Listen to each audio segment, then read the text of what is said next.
वज़ीर आज़म इमरान खान और तुर्क सदर रजब तैयब एर्दोगान की 1-on-1 मुलाकात, मकबूजा कश्मीर की ताज़ा तरीन सूरत हाल समेत मुआशी और तजारती ताल्लुकात पर तबादला ख्याल। दहशतगर्दी के खिलाफ जंग के मुश्तरका अज़्म का अयादा किया गया। दोनों रहनुमाओं का इस्लामोफोबिया की बढ़ती लहर पर इजहार तशवीश। वज़राए खारजा की सतह पर मुशावरत के स्कोप को तौसी दी गई। तुर्क सदर के एजाज में वज़ीर आज़म हाउस में इशाया दिया गया।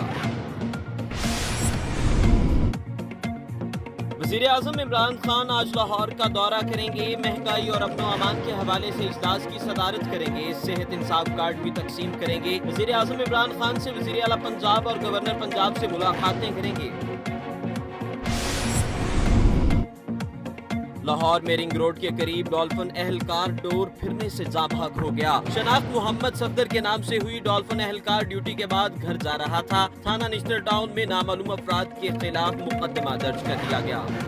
अगर आपने अभी तक हमारा चैनल सब्सक्राइब नहीं किया तो अभी सब्सक्राइब करें और बेल आइकॉन को क्लिक करके हमारी लेटेस्ट वीडियोस के बारे में अपडेट जानें।